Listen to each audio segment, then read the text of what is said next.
ونستعينه ونستغفر ونعوذ بالله من شرور أنفسنا ومن سيئات أعمالنا من يهده الله فلا مضل له ومن يضلل فلا هادي له وأشهد أن لا إله إلا الله وحده لا شريك له وأشهد أن محمدا عبده ورسوله.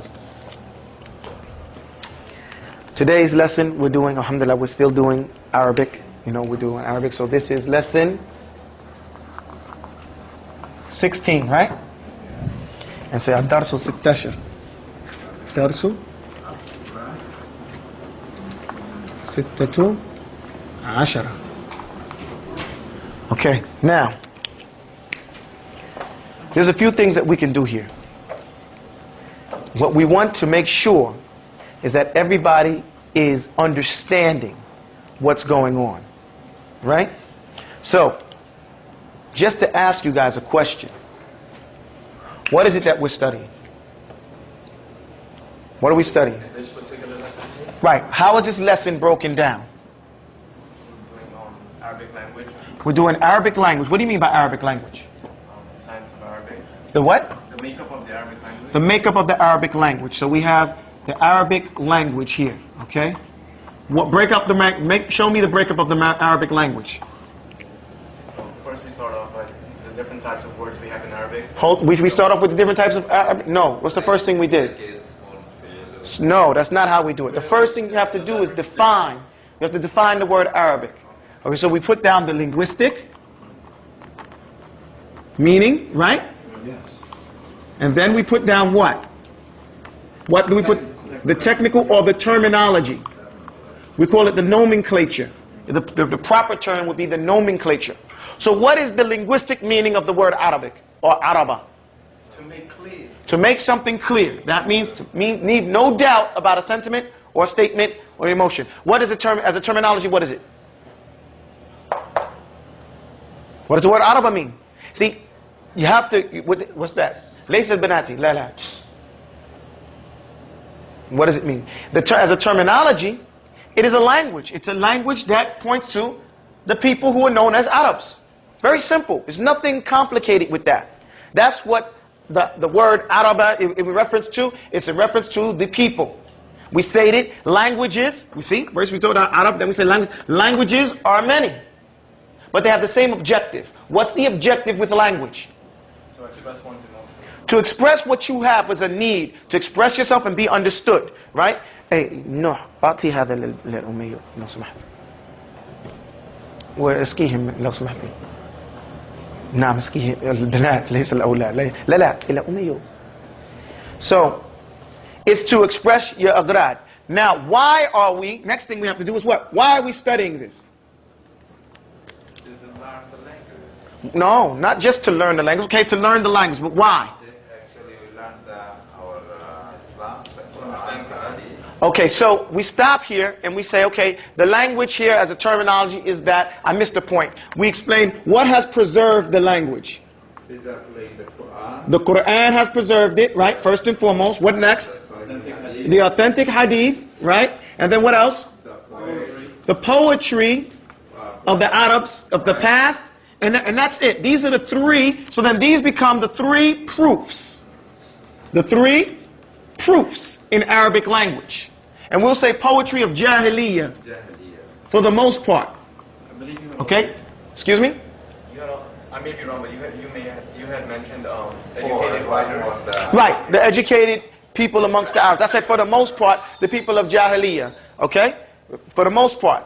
This is not kulliyan, but this is just generally. Then we state here, how many sciences are there in Arabic? Before we get, how many? 13. There are 13 different sciences, right?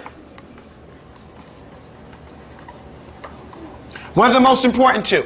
Sarf, Nahwu, and Sarf. We say Nahwu and we say Sarf. These are the most important two. Now, I get back to my why. Why are we studying this? Now we know about Arabic language. That's the Arabic language. Okay? Now, why are we about to endorse a study on this language that means to make something perfectly clear, not to leave no doubt about a sentiment? This is the language of a people known as the Arabs that lived in a particular place in the world, right? It's been preserved by this Quran, these ahadith, and this poetry, for the most part of Jahiliyyah. There's 13 different sciences of this thing we're talking about. The most important two are Nahwu wa Sarf.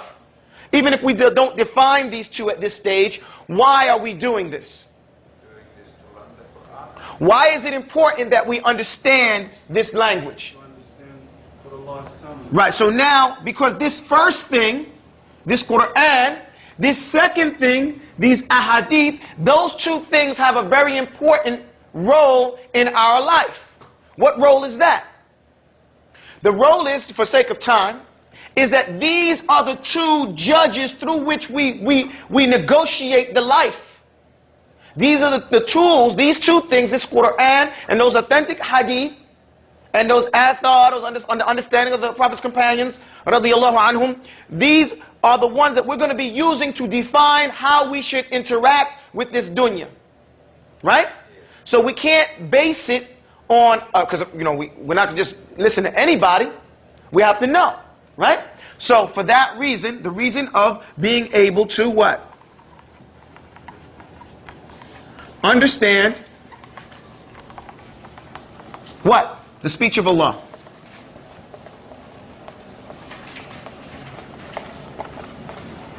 And the guidance of who? Of his Prophet Muhammad sallallahu alaihi wasallam.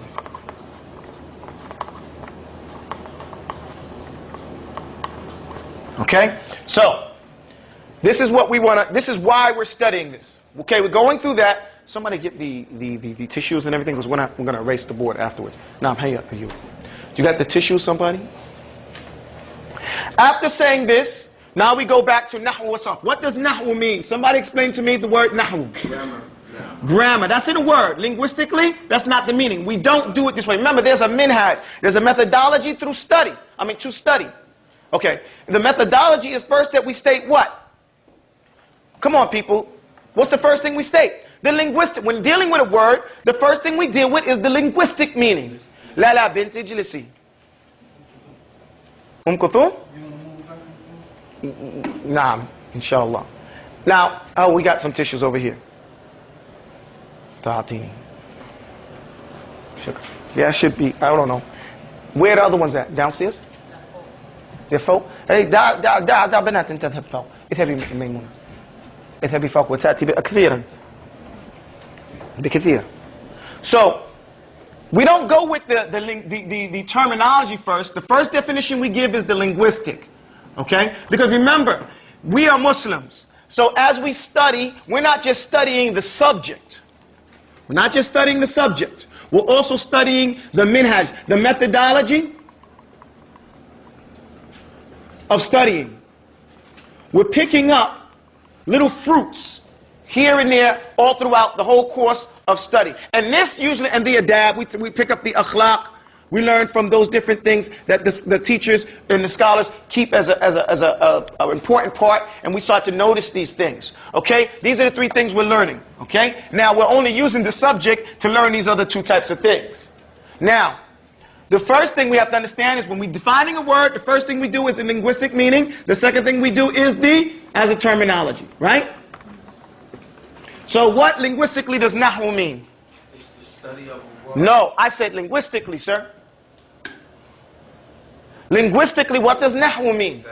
The study of grammar. No, it's not. It does not mean that. Linguistically, Nahwu means, Naam, tafaddali. Nahwu means to face a certain direction. It also means intention. It also means mithla, similar to. Zaydun, Nahwu, Amrun. Right? Zayd is like Amrun. Like or similar. Right, like or similar to. Jiha, direction. It also means to intend. Ana nahwu or qasd, to go someplace. It means, this is what this word nahwu means. Now, as a terminology, it is, in a word, grammar. In a word, it is? Grammar. Come on, guys, speak up. Grammar. Grammar. Now, what is grammar according to the Muslims and the Arabs? أليس عندك شيء أكبر من ذلك؟ أيوة شكرا جزيلا. ها؟ أيوة فك. اجلس. So, what does grammar mean according to the terms used by the Arabs? Come on, guys. This should be, see, you know, the purpose here in studying is after gaining this, it affords more people to teach. That's what memorization. The minhaj here is you memorize. Okay? You memorize your lessons and you teach somebody. Each one teach one, we used to say. Let's stop making it rhetorical and actually do it. Because when you do this, then you become a carrier. You start doing your part for promoting the sunnah. So, if you've already studied this is lesson 16. By the 16th lesson, you should be able to expound upon what does the word grammar mean according to the Arabs, or what's the benefit of coming. Right? I mean, I'm trying to be fair. You should be able, because the point here is we in America have been studying things for a long time now and not getting any result, any production. And our Shaykh used to say you can tell something by its fruit. What's the fruit of it? The fruit of Iman is what? Righteous action. ثُمَّ اسْتَقِمْ قُلْ آمَنْتُ بِاللَّهِ ثُمَّ اسْتَقِمْ. He says, the Prophet ﷺ said in a hadith in Riyadh al-Salihin, he said, say آمَنْتُ بِاللَّهِ, say I believe in Allah, then strive to be upright. And this, the ulama talk about that is the fruit of the labor. That's the fruit of your Iman, is your actions, your righteous deeds. So what's the fruit of you sitting here for 2 hours, an hour and a half, for the last 16 weeks? That you should at least be able to define the word nahwu and grammar according to the Arabic objective with that. Right? Okay. Now, as a terminology, nahwu is the science through which, go ahead. The science through which, No ums. The science, you should be able, so, Study a word after it is entered into a sentence. right, the science through which we understand and learn what a word means after having entered it into a sentence. So I'm just going to put here what the thing to reminder, after entering into a what? Sentence. And the way we do that is that we understand and we pay close attention to what?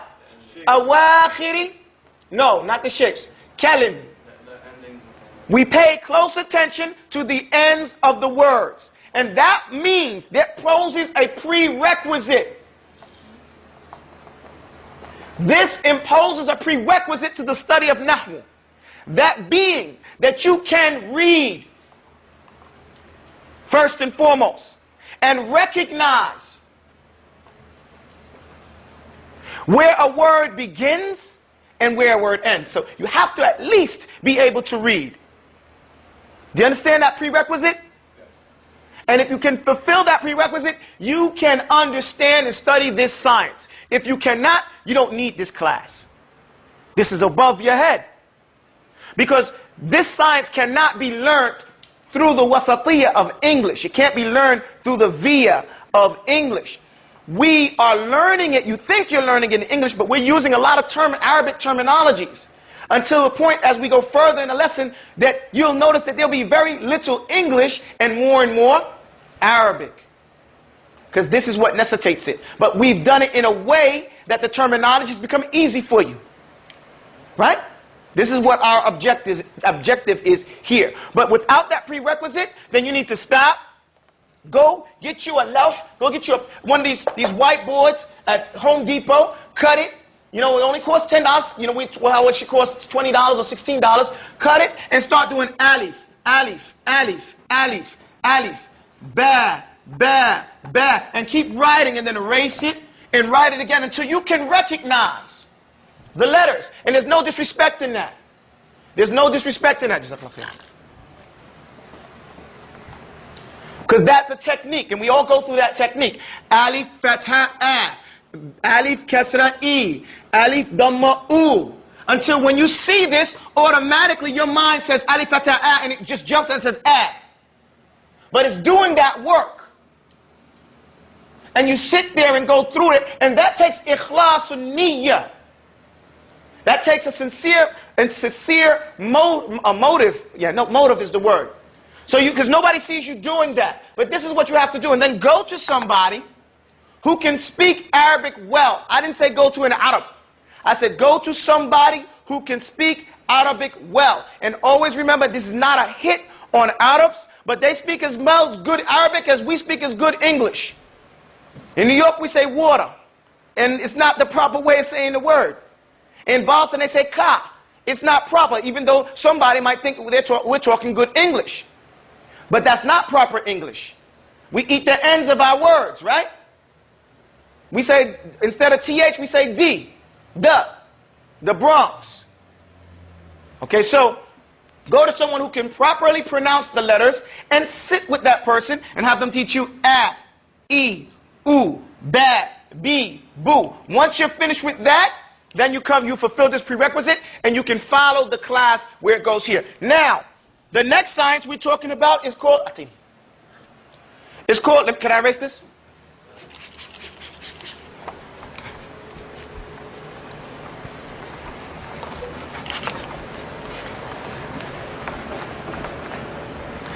The next thing is called sarf. We said the second most important science in the Arabic language is called what? Sarf. What does sarf mean? Linguistically, it means to give change. Okay, linguistically, it's to change. But what does change mean? To break down. To break something down. To break down. Okay, so that gives us the idea that it takes something large and puts it into its minute pieces. You understand? That's what it does. It takes something large that looks like it's whole, and then it breaks it down to show you what it's really made up of. Okay? What is it as a terminology? In one word, you can say etymology. Etymology. In one word, etymology. What does etymology mean according to the Greeks? The history of the Thank you. History of specific word, right?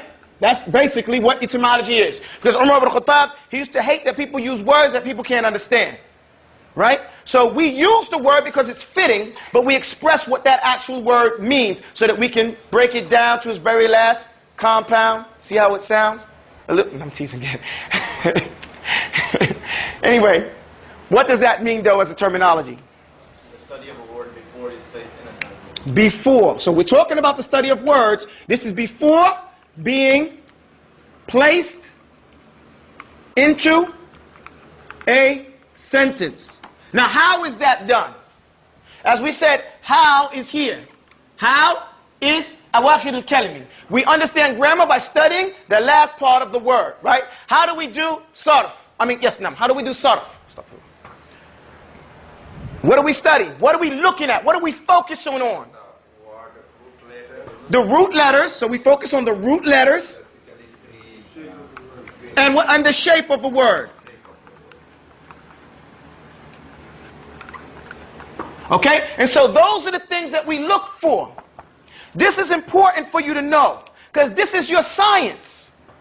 And just like a boxer or somebody else, he knows what the plumber, he goes in there, he knows what specifics he's looking for. He may be a natural fighter, but he's looking for the guy's feet to be wrong. After he gets told the body, where he's looking, if the guy, he's checking things out. Just like you might be a natural. This might come easy, but you need to know what you're looking for. So you don't ever hesitate, you go right to the chase. You're looking at the root letters. So you see a big word.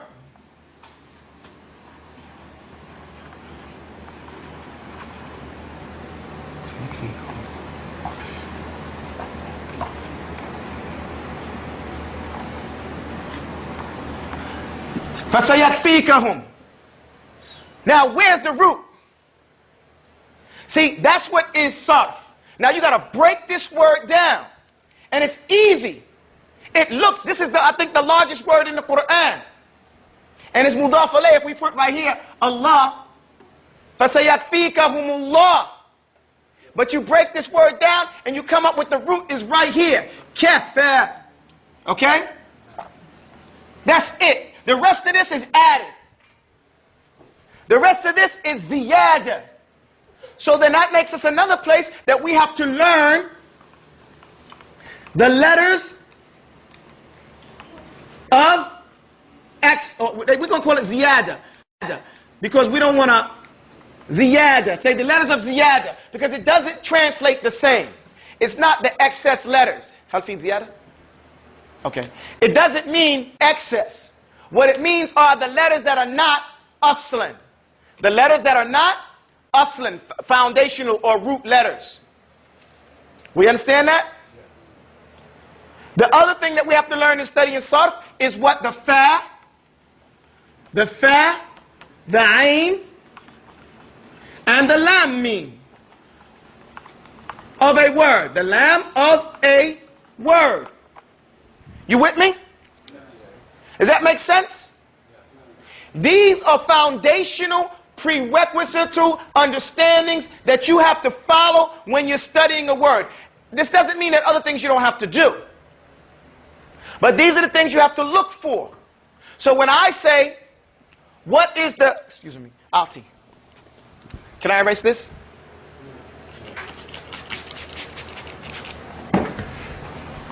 When I say, what is the fa of the letter, what am I talking about? What's that? The beginning root letter. So the first letter. So the beginning, the first letter, that's root. So this, we have to understand this construction. Fa'ala. Everybody say that. Fa'ala. So we have to understand that the Arabs use this construction, fa'ala, to describe every letter. Every word. Fa'ala. So if the word is nasara, they use fa'ala. So how do you mean they use fa'ala? What is the ayn of the letter? Is the sad. This is called the ayn of the letter. Why? Because in the construction fa'ala, the ayn is the middle radical, the middle letter. So every time you want to talk about the second or the middle root letter, you have to call it the ayn of that word. If you ever want to talk about the first letter in the root word, you call it the fa of that letter, fa of that word. If you ever want to talk about the third root or the last letter in that root word, you call it the lam of that word. And that's how you describe every word in Arabic. So even if you have the word Rabb, what's the ayn of the letter? Ba. What's the lam of the letter? Ba. Why? Because this little thing right here, this little thing that looks like a W, what does it mean? Shadda or shidda. To strengthen. So it means that there's not Rabb, but it's Rabbaba. Rabbaba. So the three letters would be 1, 2, 3, or the fa, the ayn, and the lam of the letter, of the word. Every time I say letter, I mean word. So if I keep saying that, catch me, okay? Everybody follow me with that? Okay. If that's understood, we can get started. That was your review. Do I have any questions? You guys want to raise the board?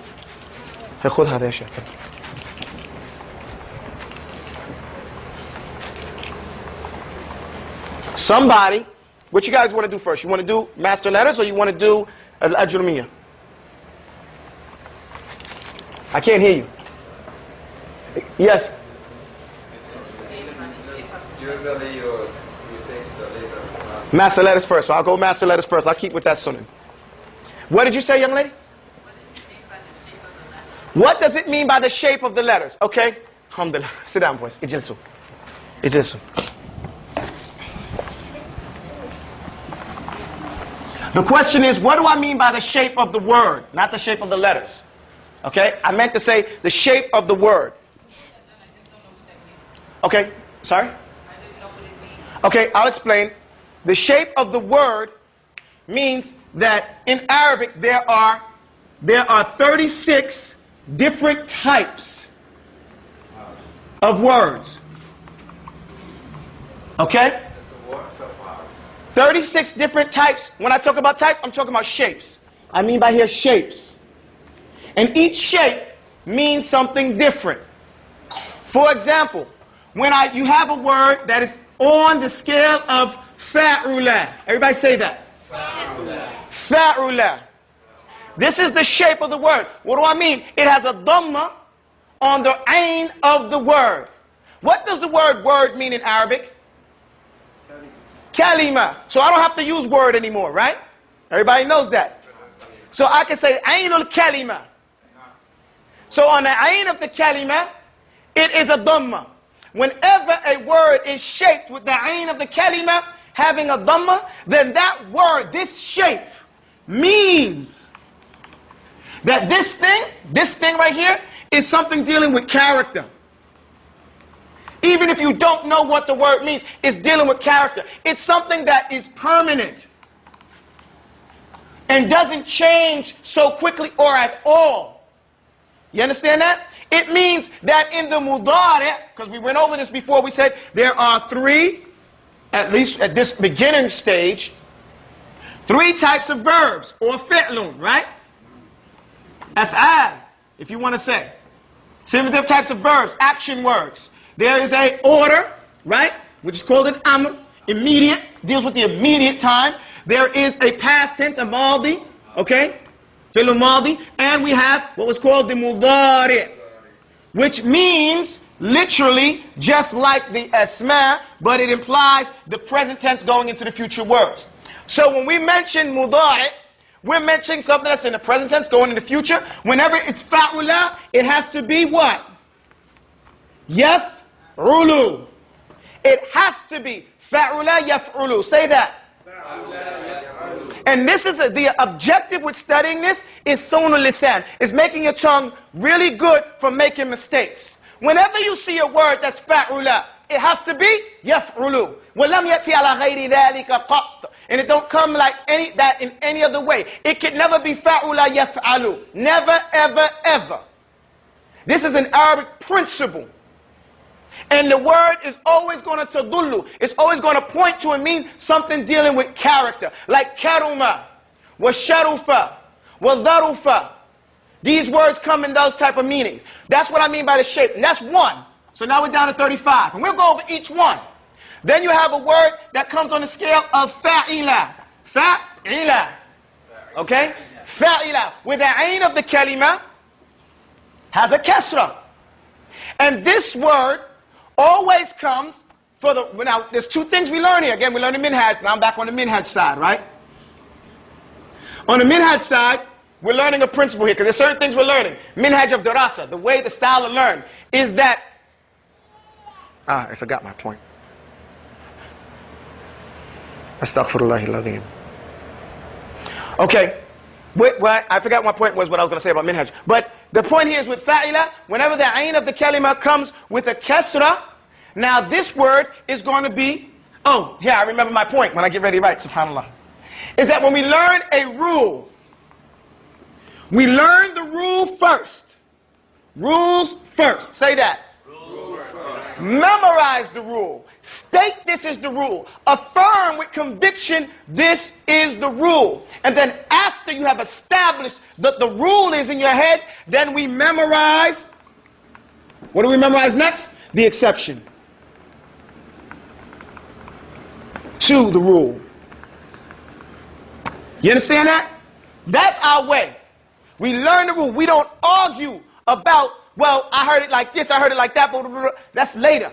Ain't no argument to that. We're not going to say every rule is solid. If it's a solid rule, like this fa'ula yafulu, it don't come no other way. Period. I can say that. But other times it may not be exactly like that, but we say 90% or 80% of the time it's like this. So we learn the rule and then memorize the exception. Okay? After learning and establishing with conviction what the rule is. Does everybody follow me with that? Does that make sense?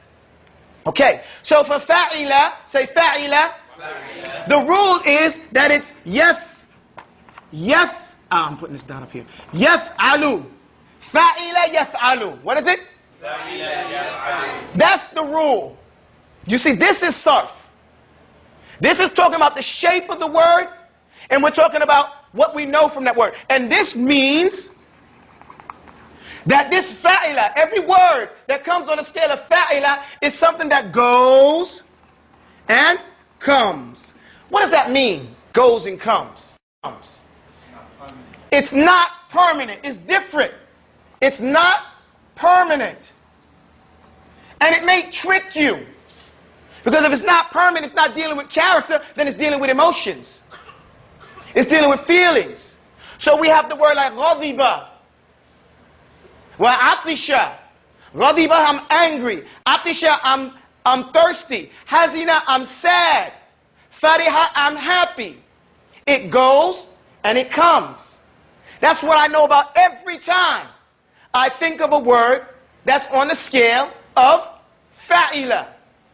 And we're not going to get into it too deep. I just wanted to touch on that as a preview to answer that question. Does that answer your question? Do you need another example? Okay. You sure? Okay. Give me this thing right here. Okay, we're going to go over master letters right quick. Everybody recite to me the beginning of master letters. Too much hesitation? That's right. Recite to me the beginning of the word, of the poem. You know, the thing about it, let me tell you a story. Hold on for a second. And I'm not telling this story to point, you know, home videos and stuff like that. But, you know, the Muslim, the talib al-ilm, he has to be sharp. He got to be about it. And it ain't being about it by being tough and all this stuff like that. It's by being, what are y'all doing? Yeah, he's always aware. Oh. Fadl. Don't step on my books, guys.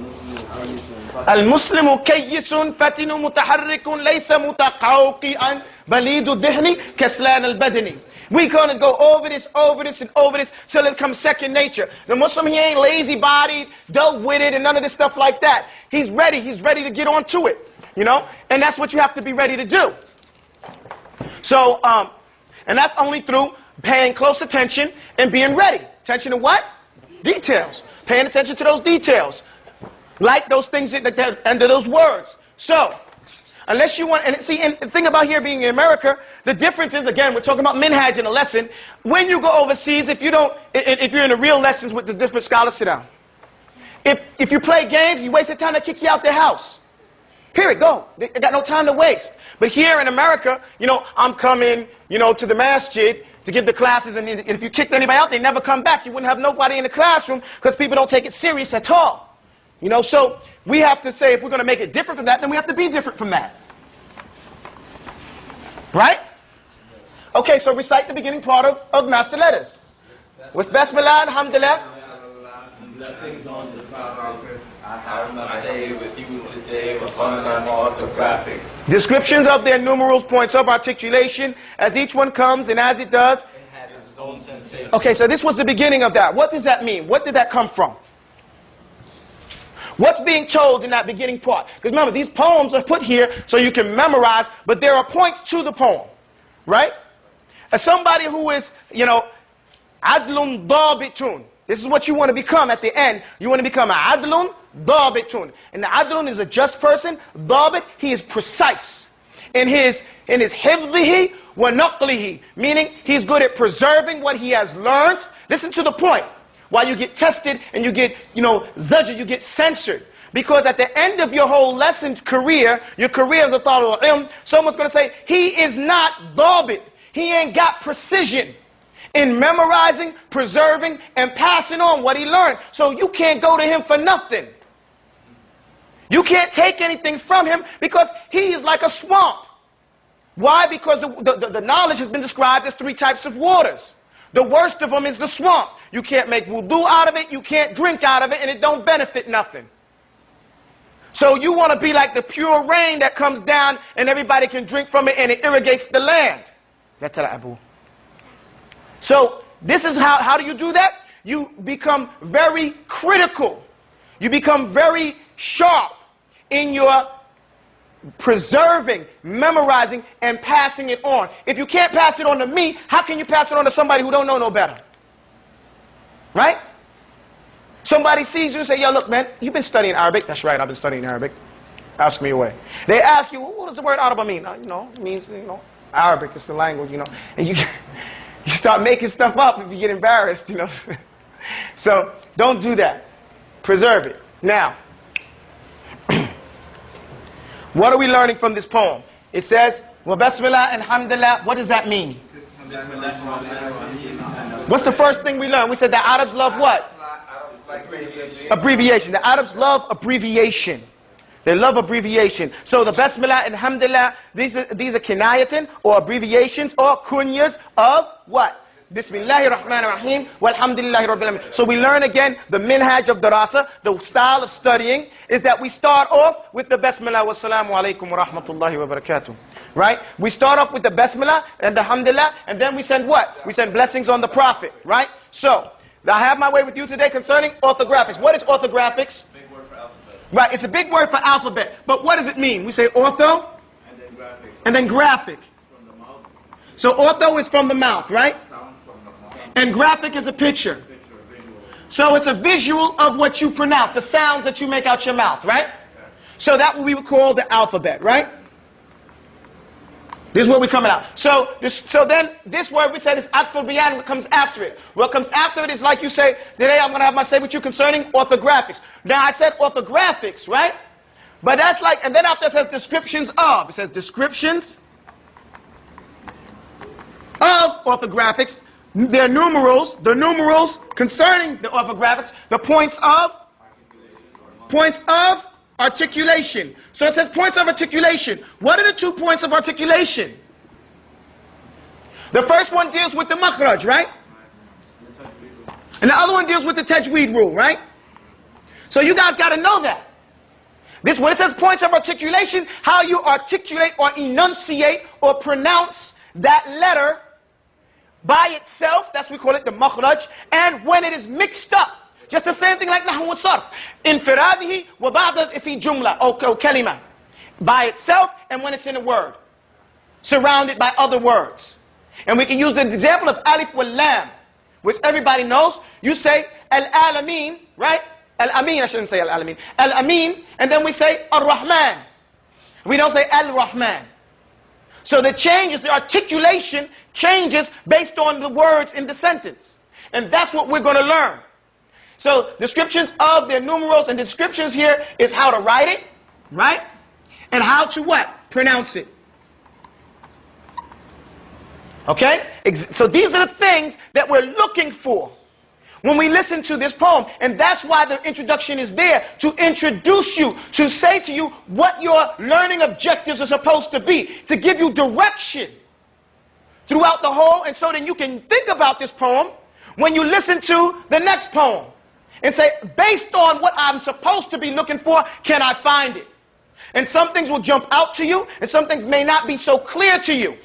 And those things that are not clear to you, you go to the sheikh or you go to the teacher and say, okay, what? This is what I understood, break it down for me. And then they break it down and you say, okay, now I got it. And you get in the habit of doing that. You get in the habit of doing that, and then people come to you and you help them, and everybody gets on the same sheet of proverbial music. We together? Yes. Okay. Antum la budun taqifu. Today we're dealing with the word kaliman. Everybody say kaliman. Kaliman. What time is the adhan? 8:20. Okay, we gotta hurry up, okay? Everybody say kaliman. Kaliman. Kalman or kalmun, this word has been used over time in different ways. He's dealing with kaf, lam, mim, noon. Say kaf, lam, mim, noon. These are 4 letters. Even in English it says K-L-M-N, right? Okay, so we're going with lam today. We're doing with what? Lam. It starts off, and remember, here in this poem, he's going to give you some things, some words in Arabic, in English, subhanallah wa bihamdihi. Subhanallah. He's going to give you words in English that give you the same makhraj that you need. Okay? He starts off by saying lots of lovers, say this. Lots of lovers Lost their light. Living life. Alive. I'm going to do this with 30s. Right. For lamun. Since we almost lost. From learning lies. Idgham for lam.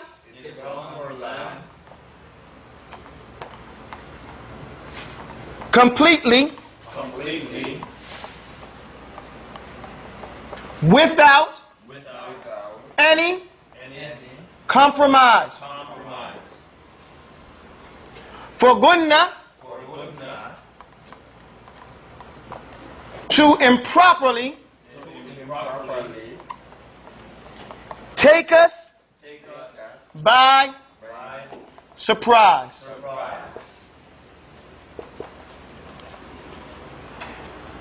The canine and incisors, inner up and on the right.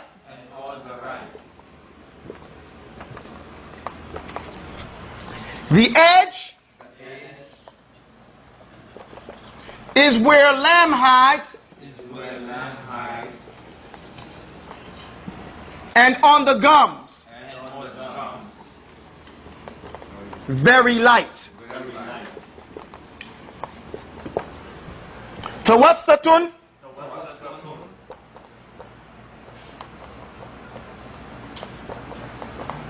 and jahrun. Fathun. Nistifal. Recite the last line for me. Turn the page.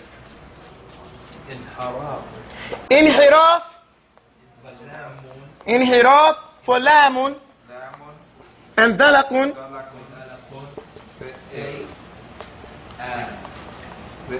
With dalakun, right?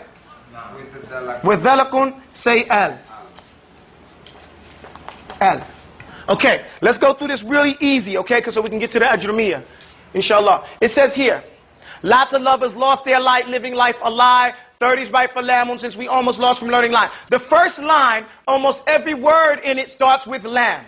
Okay? It says lots of lovers lost their light, living life a lie. So there's only 3 words in this sentence that don't start off with lam. So if you practice saying this sentence, and it's a true statement, lots of people, they lose their light, living life a lie because they do haram. They get married, they don't get married, and they live these lives a lie. You know, 30's right for lamun, since we almost lost from learning line. So the first line is just teaching you how to pronounce the letter lam from words you already know. Say this word. Lots of lovers lost their light, living life a lie. It's like a tongue twister. Say it. Say it again faster. Okay, you see that? And it's beating you up on that makhraj of lam. Then it says 30's right. What does it mean 30's right for lamun, since we almost lost the learning line? Just say 30 right for lamun. That part right there lets you know the numeric value of lam. Every letter has a numeric value. The numeric value of lamun is what? 30. Since we almost lost from learning lies, since we almost got, most of us, you know, grew up here in America or something like that, we almost lost learning the lies that they teach us. Okay. I'm sorry. I'm just trying to get it because I see the time frame. Okay. Jazakallah khair. Idgham for lam completely without any compromise.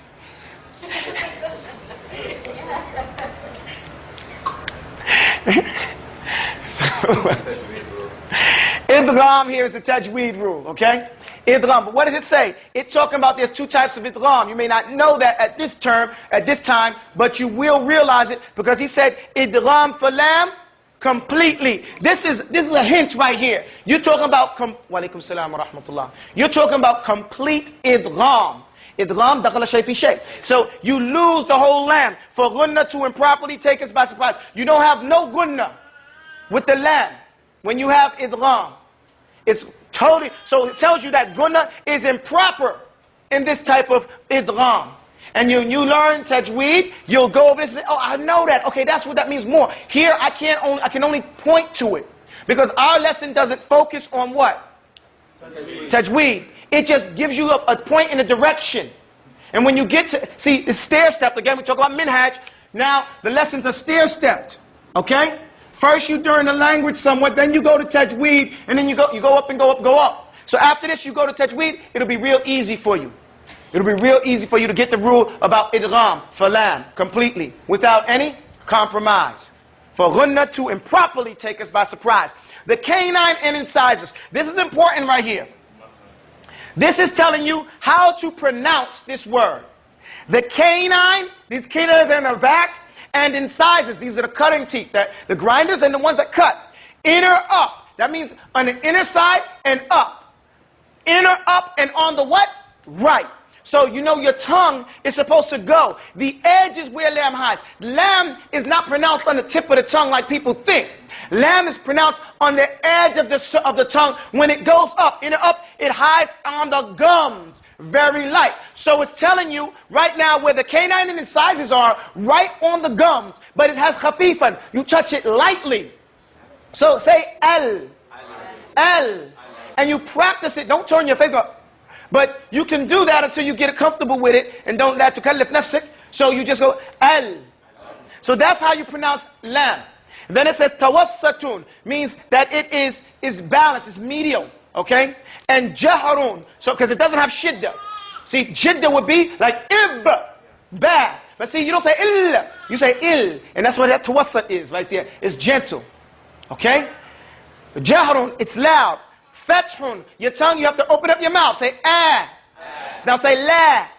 Then it says istifal, and it does it in the washi way, the way Warsh does in the qira'ah. Instead of saying fathun istifal, it says fathun istifal. It's called naql. It changes the tanween goes into the next letter, not the one it is coming from. It's just a way of speaking. So it means istifal, meaning for your tongue to be what? Flat. Inhiraf. Inhiraf means that it flips. It goes an opposite way. The makhraj for ra is at the front, with the tip of the tongue. So we say al, it goes away from the makhraj of lam and goes towards the makhraj of ra. So you say al, and it says, you feel your tongue roll, al. It's coming up. So, what for lamun, dalakun means, dalakun are those letters that don't have any type of distraction on them when it's coming out. So you say al. It's not bumping into the teeth or anything like that as the sound comes out. And that's when it says dalakun, say al. And then if you say the word al or el, you'll say the proper makhraj perfectly because it's a word that we use in English much. Okay, erase the board. We're on the poem. Dammun wawun alifun wa nun علامات الرفع بها تكون فارفع بضم المفرد الأسماء كجاء زيد صاحب العلاء فارفع بضم المفرد فارفع به مكسرة وما جمع من مؤنث فسلم كذا المضارع الذي لم يتصل شيء به كيحتدي وكيصل. We said كذا المضارع الذي لم يتصل. We're talking about likewise you take a dhamma. Dhammun, wawun, alifun wa nun. The letters are, the dhamma is like that. The wawun is a letter waw, alifun and nun. We're still dealing with the ra, the dhamma. The dhamma is a sign for what we call raf'i, right? So we said كذا المضارع. Al-mudari'u is the letter that comes, the word that comes like this. Yaf'alu or yaf'ilu or yaf'ulu. Again, for minhaj purposes, when you see a word like this with the dhamma, fatha and kasra on it, that means either way. That means either way. You understand that? So it says yaf'alu or yaf'ulu or yaf'ilu. All of these means, okay, you guys go, he wants you to move out the way for a second. Huh? الأولاد اجلسوا أولاد اجلسوا ها أيوة اجلس ما فيش مشكلة. Okay, so it says when it comes like this, this is فعل مضارع لم يتصل. Nothing has joined the end of it. شيء به كيهتدي. كيهتدي is like the word ka means مثل, like. That's all it means. Like. يهتدي يهتدي يهتدي. Nothing is like this word, yahtadi. The root word of it is hadaya, right? So the ta is extra, the ya is extra. So the root word is like that. If it's like this, nothing is touching to the end of the word. Wa ka yasil. And ka again for yasil, ka like, yasil is yasilu, yasilu. Like this word, when the root word here is wasila. Okay? To join, or wasal. You know, so this is the root, oh, wasala, I'm sorry. So this is the root word for these two words, but if there's nothing in a general word, if there's nothing touching the end of this word, then you use dhamma as the sign for raf'i for it. You understand that? Okay, if there's nothing touching the end of this word, what would touch the end of the word? Something, yes? Noon. Noon would touch that. Why? Noon or niswa. We call this the noon of the niswa. What is niswa? Niswa means women. Or the noon of ta'keed. What means emphasis. So if we're not saying yaf'alanna, I'm going to definitely do that thing. If it doesn't have a yaf'alna, or if we say yaf'alna like that, either one of those, this noon is entered on the end of it. The first one means, this is meaning the women are doing that act, and the other one means it's emphasizing the action. Okay? If it's like that, then it's not going to be dhamma as a sign for raf'i for it. But if nothing is touching it, lam yattasil, nothing is touching the end of it, then it is a word that's going to have dhamma at the end of it as a sign that this is raf'un. That's a simple rule, but you have to you have to think about that. Okay? Remember, some words have something on the end of it. Or the alif al-ithnan. It's yafalani, the two men. Yaf'alani.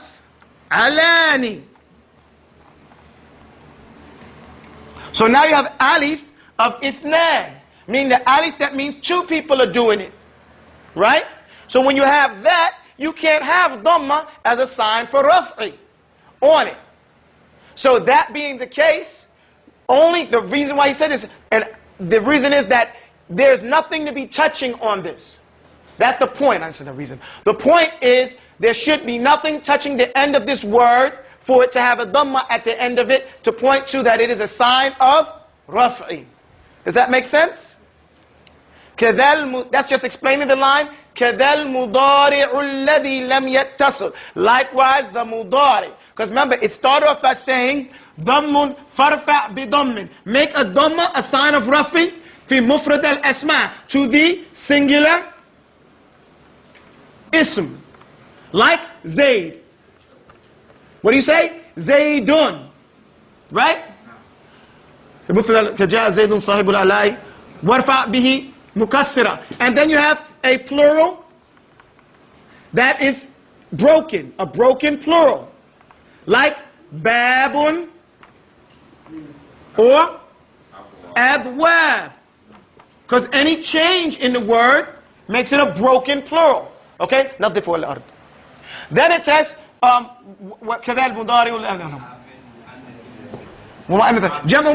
then it says a plural that is from the women. Solid, sound, plural. Like Muslim, ma, right? And Muslim, matun. Okay? So the dhamma is a sign for the sound, plural of women. Okay? And it's time for the call and adhan, so I'm going to have to stop here. أقول قولي هذا وأستغفر الله لي ولكم. السلام عليكم ورحمة الله.